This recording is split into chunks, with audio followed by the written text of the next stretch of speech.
Why have you taken time out from making your new film here in France to do your first TV interview? I was homesick, and I missed America. We've heard that you've already recorded a follow-up album to Around the World in a Day, and that it represents a return to your funk roots. What can you tell us about it? Don't you like surprises? Guess not. It is true, I record very fast. It goes even quicker now that the girls help me. The girls meaning Wendy and Lisa, not these girls.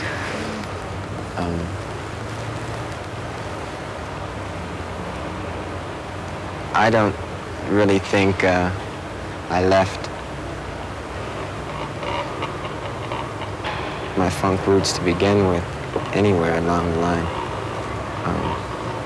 Around the World in a Day is a funky album. Why didn't you release any singles or videos before Around the World in a Day came out? Because I wanted this album to be listened to and judged, critiqued,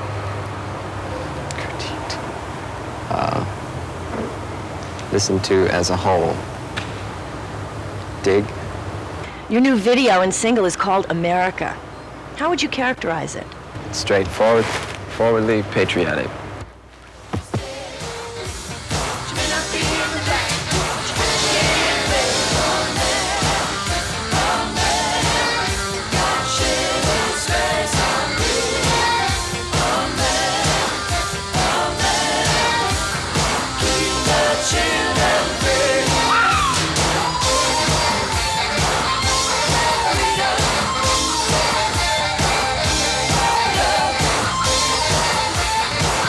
A lot of us see a strong James Brown influence in your performances. Do you agree? James Brown played a big influence on my style. When I was about 10 years old, my stepdad put me on the stage with him, and I danced a little bit until the bodyguard took me off. The reason why I like James Brown so much is on my way backstage, on my way out, I saw some of the finest dancing girls I've ever seen in my life.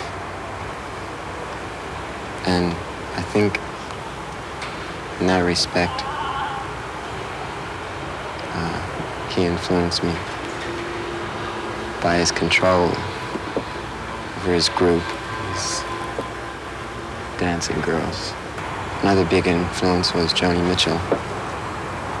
She taught me a lot about color and sound. And to her, I'm very grateful. I strive for originality in my work, and hopefully it'll be perceived that way. You've worked with quite a number of other artists and directed their videos. Now you've started your own record label, Paisley Park. What are you striving for?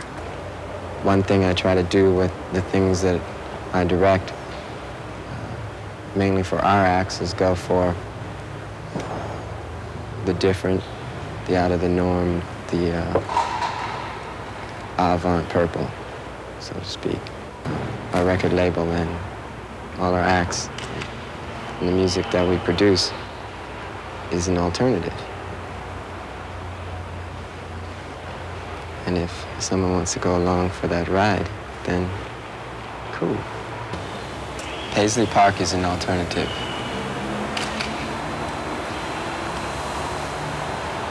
I'm not saying it's greater or better. It's just something else. It's multicolored, and it's very fun. Your new movie is called Under the Cherry Moon. What's it about?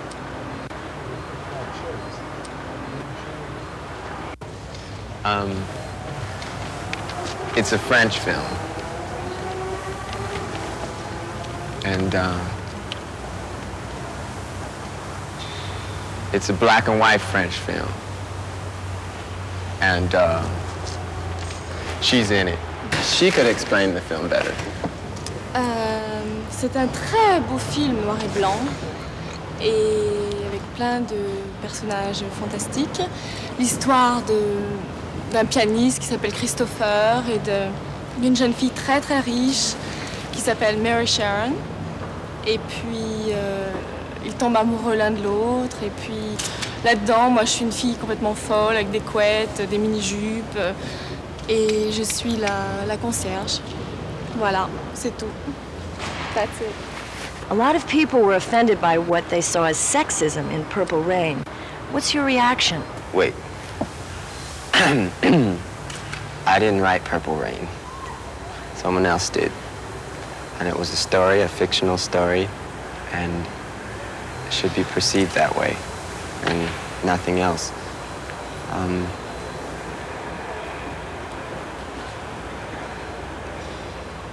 Violence is something that happens in everyday life, and we were only telling a story.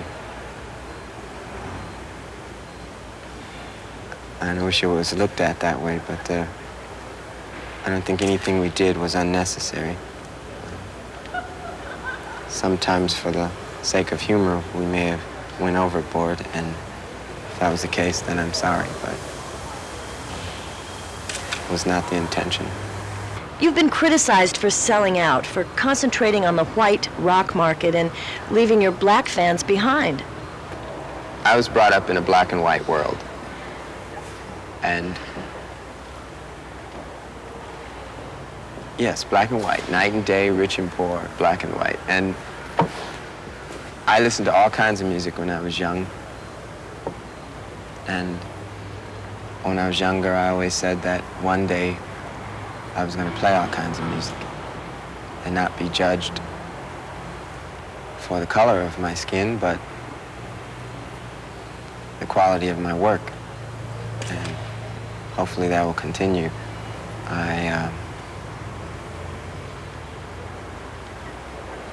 I think there are a lot of people out there that understand this. You've been criticized for not showing up at the We Are the World recording session last January. Why weren't you there? We had talked to the people that were doing the USA for Africa. And they said it was cool that I gave up a song for the album, which was the best thing for both of us, I think. I'm strongest in a situation where I'm surrounded by people I know.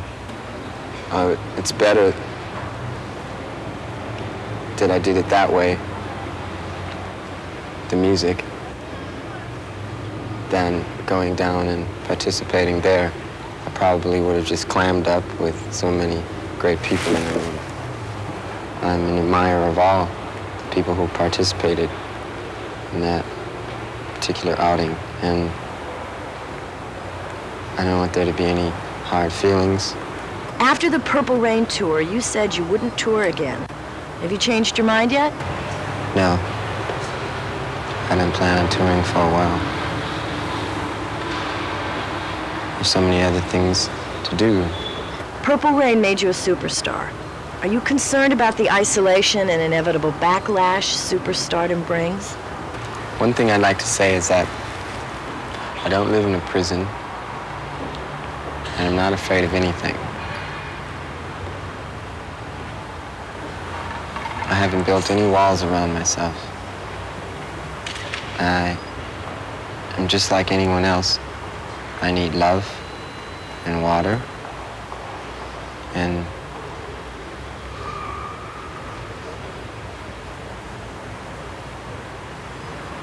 I'm not afraid of a backlash, and I don't really consider myself a superstar. I live in a small town, and I always will, because I can walk around and be me.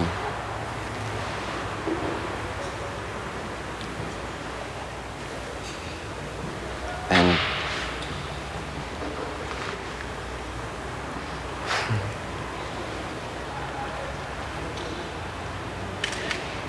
That's all I want to be. That's all I ever tried to be. I didn't know what was going to happen.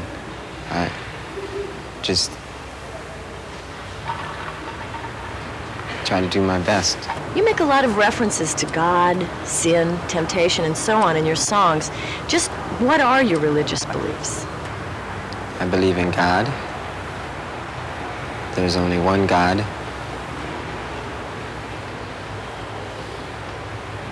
And I believe in the afterworld.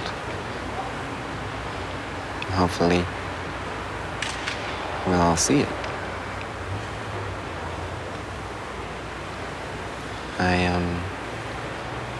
Been accused of a lot of things contrary to this. And I just want people to know that I'm very sincere in my beliefs. And I pray every night. And I don't ask for much. I just say thank you. All the time.